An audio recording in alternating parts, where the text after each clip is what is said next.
Okay, let's dive in. Today we're unpacking something really fundamental, maybe even frustrating, in the whole world of self-development. If you're someone who spent years, maybe decades, reading the books, listening to talks, maybe even hiring coaches, trying really hard to become, well, better. You might feel like you're stuck, like really stuck in this loop that doesn't feel good at all. Yeah. The core thing we pulled from the source material, which covers like a 16-year journey. This really painful realization someone had. They realized they weren't seeing themselves as a person. Not really. They saw themselves as a project, just constantly. Like an endless to-do list of things that needed fixing. There's this analogy they use that really stuck with me. I felt like a busted-up car perpetually parked in a mechanic's garage. Yeah. Like this thought's broken, that feeling's wrong, got to get rid of that lazy part, replace that selfish impulse. Yeah, and what's really interesting right from the start is the why. Why did they dive in so hard? When this person hired that first coach around, 19 or 20? The motivation wasn't curiosity. It wasn't, let me understand myself. No, it was purely an elimination mission. Seriously. They wanted to fix the parts they hated, silence that inner critic, the judgmental voice, push out the laziness, shame the selfishness away. So it wasn't self-improvement. It was more like internal warfare. Yeah, Dressed up nicely. Like you said, not about growing the garden, just ripping out weeds constantly. Exactly. And that sets up the whole conflict, doesn't it? So the mission for us today, and for you listening, is really crucial. We need to understand why this approach, this constant battle over 16 years, why it didn't lead to real healing, and more importantly, what actually needed to change to find that sense of peace, that integration. Right. So let's talk about why that fixing mindset just fails. Yeah. Because the source material is clear. After all that time, all that effort, those unwanted parts, like the short temper, the judgment, the selfishness, they weren't gone. Still there. Maybe quieter sometimes, sure. Yeah, not always shouting, but definitely still popping up. Annoyingly often, it sounds like. And that constant effort to just squash them down. Yeah. It created this brutal, just relentless internal war. Okay, so why? What's underneath that? Well, this is where we have to look at the subtle message in a lot of traditional self-help. It's rarely said out loud, right? But the message that gets internalized is often, you're not good enough yet. Or you can't rest, you can't be happy until you fix this thing about yourself. Ah, okay. That makes sense. That little voice inside, that internal monologue, it becomes the driver. You might not even say it, but the thought is like, okay, once I stop being lazy, then I'll be successful. Or once I'm not so judgmental, then I'll be, spiritual or a good person. And the consequences, well, it's kind of devastating, actually. Instead of gently healing the wounded parts of yourself, you're attacking them. Shaming them. Shaming them, trying to just erase them. And you're doing it all under the banner of getting better. But it feels so counterintuitive. The note suggests that the more energy you pour into fighting a part of yourself, say, that judgmental side or the lazy part, the stronger it actually gets. I mean, I struggle with that a bit. If I just ignore a bad habit, won't it just run wild? Why does fighting it feed it? That's a really good question. It gets right to the core of how our minds work, psychologically speaking. When you declare war on something inside you, like procrastination, think about how much mental energy that takes. A lot, yeah. You're spending hours thinking about it, feeling bad about it, strategizing how to crush it. All that focus, it basically validates that part. Psychologically, you're telling yourself, this procrastination thing is huge E. It's central to who I am right now. So by going to war, you actually promote the enemy. Yeah. Give it status.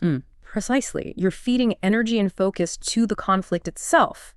And that guarantees the conflict stays alive. It becomes this perpetual motion machine inside you. And it stops any real healing. Doesn't matter how good your life looks on the outside, you could make millions, achieve everything. If you're at war with yourself, you haven't found peace. Well, okay. Okay. That realization that fighting doesn't just fail, it actually makes the problem stronger.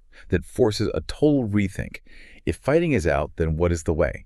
And this is where the source material really pivots. It introduces a completely different idea. Yeah. Integration, not erasure. Yeah. The core idea becomes, stop trying to delete these parts of yourself. Start learning how to accept them and then integrate them. And the reason erasure just has to fail. It's fundamental, really. There's no finish line in self-development. There's no there. Goals are like the horizon. You walk towards it, but it keeps receding. It never actually arrives. Your quick temper, your judgmental thoughts, those flashes of selfishness, they're never going to vanish completely. They're always sort of available to you. Okay, that raises a question for me and probably for listeners too. Why do we even have these parts if we hate them so much? If they cause problems, shouldn't evolution have, I don't know, weeded them out? Good point. But they absolutely live inside you for a reason, and it's usually not a bad reason originally. The notes really emphasize this. They were often built unconsciously, usually as survival tools. Think about it, maybe early in life. Being a bit selfish, or quick to judge a situation. Maybe that protected you somehow. Kept you safe. Exactly. Maybe it helped you hold on to resources or quickly size up a potentially threatening person or situation. It might have given you a sense of control when things felt chaotic. And that coping mechanism, it got wired in probably years and years ago. So the wiring is still there, even if the world around us or our situation has changed. Yeah. Okay, that's a huge shift. It stops being about trying to kill off judgmental Joe or lazy Laura. It becomes about accepting they're part of the team, I guess, but making sure they don't run the whole show all the time. Exactly right. They don't get to be the CEO constantly. And that leads us beautifully into the next really profound step. Reframing defects as tools. This is where we challenge you, listening right now, to try and drop those labels we use. Good versus bad, positive versus negative. They're just human labels? They are. In reality, they're just parts of you. And often the parts we despise the most are actually valuable traits that are just misunderstood, or more often misused. Okay, this feels like the really practical part, where the rubber meets the road. The source materials had some great examples. Let's dig into those. Starting with one most people try really hard to suppress: ego, that competitive drive. The notes talked about writing a book, right? And the effort involved like 16 rounds of edits, agonizing over every word. And the drive wasn't just, oh, I want to help people. That was there, sure.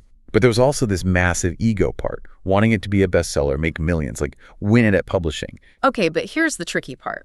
Reframing ego as a tool sounds nice, but how do you stop it from just taking over? I mean, where's the line between using ego as fuel and just becoming totally self-absorbed, maybe even hurting people along the way? That's the key question. And according to the notes, it comes down to conscious deployment. If that drive, the ego wanting to be number one, is what pushes you through the 15th, 16th edit to make the book better, then the ego, used consciously, is actually incredibly useful, a powerful tool. You don't kill it. You acknowledge its power, its intensity, and you bring it on board like an internal team member to hit a higher standard. You're the manager, not the ego's puppet. That's a really important distinction. Okay, let's do judgment next. Judgment just pops out, doesn't it? Uninvited, you're driving, maybe feeling okay, and boom, you judge someone's car, their clothes, whatever. And then you feel that wave of shame, like, ugh, I shouldn't think that. I'm a bad person. Yeah, we spend so much energy policing our own thoughts because of that feeling. But think about it. Judgment, when you use it intentionally, is incredibly valuable, vital even, if you're running a business, making an investment, trying to figure out if someone is trustworthy. You need sharp judgment. Okay. The problem isn't the judgment itself. It's pulling out that powerful tool when it's not needed, like when you're stuck in traffic. Does it help then? Probably not. But deciding whether to hire someone for a key role or invest thousands of dollars, absolutely essential. You need that tool sharp and ready. Makes sense. Let's move to selfishness. Culturally, that's like the ultimate sin, right? Being selfish. And look, constant unchecked selfishness, yeah, that's harmful, no doubt. But the deep dive material brings up a really important nuance here. For a lot of people, maybe many listening, especially people pleasers, folks who struggle with boundaries, they might actually need to learn to be more selfish. Really? More selfish? Think about it. If your default is always saying yes, always putting others first, you burn out. You have nothing left.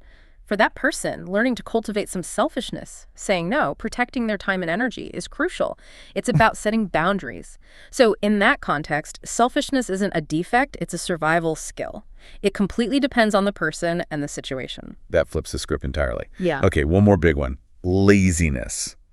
For so many, laziness feels like this deep moral failing, like a lack of character or drive. But if we stick with this reframing idea, laziness is almost never just laziness. It's usually a signal. And it often signals one of two very different things, requiring different actions. First, it could just be your body screaming for rest. You've pushed too hard, you're heading for burnout, and your system is wisely hitting the brakes. So it's like a biological safety switch. Pretty much, yeah. But the second possibility is maybe even more critical to pay attention to. Laziness could be a sign that you fundamentally hate what you're doing.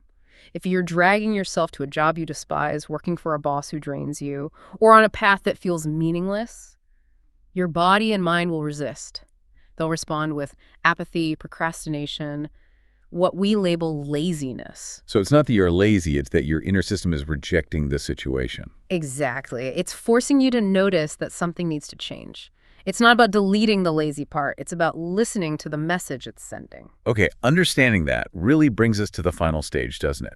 This idea of the symphony of self, real integration. If we accept these parts aren't defects to be eliminated, that they aren't going away, we have to see ourselves differently. Like you said, maybe like a giant orchestra. You've got all the sections, brass, percussion, woodwinds. You need them all for the music to be rich and full. Definitely. But, you don't want the French horn player just blasting away nonstop, drowning everyone out during a quiet violin part. That's the difference, right? The part exists, it has its place, but it doesn't get to run the whole show unchecked. So the real skill isn't cutting parts out of the orchestra. It's becoming the conductor. Learning when to bring certain sections forward, when to turn the volume up or down, when the competitive ego gets a solo, maybe during a negotiation, and when it needs to, frankly, sit down and be quiet because you're trying to connect with a friend who needs empathy, not a power play. You will never, ever get rid of all your fears or your quick judgments or those flashes of ego or lazy days or selfish needs. They're part of the human package. The transformation, the real shift comes from awareness, just noticing the pattern, the feeling, the thought bubbling up and recognizing, okay, that's my judgmental part trying to take over because I feel a bit insecure right now. That awareness is what breaks the automatic unconscious reaction. So the ultimate endpoint isn't perfection. It's wholeness. It's when you stop seeing these parts you fought for years as defects, and you start seeing them as powerful, versatile tools you can sharpen, use consciously when you need them for protection, for performance, and then consciously put away when they're not helpful, and realizing you're not broken, you never were, you don't need fixing. That's the moment your whole relationship with yourself fundamentally changes. It's when you realize you don't need to fix anything, just accept everything as part of you. Acceptance really has to come first, before self-love even. Because you can't truly love your house if you're simultaneously trying to demolish the basement because you don't like it. When you stop fighting yourself, all that internal friction just dissolves and life feels so much. So here's something for everyone listening to maybe take away and sit with. The next time you catch yourself thinking, or maybe even saying out loud, I hate this part of me, or I really need to get rid of this tendency, just pause just for a second and ask, what's the point of this part? What's it actually trying to do for me? What's its function? The source material strongly suggests it's almost always trying to protect you somehow, even if its methods are a bit clumsy or maybe outdated now. Exactly. So the final reflection is this. How could you use that part? The judgment, the competition, the selfishness, even the laziness. How could you use it as a conscious tool this week? Instead of just letting it run unconsciously in the background like some kind of robot, that's the real transformation. Integrating all of yourself, becoming whole. And maybe ask yourself this too. If you started seeing yourself as whole, right now, today, what things might you finally do? What projects, what connections, what risks have you been putting off because the broken version of you didn't feel ready, maybe for 16 years?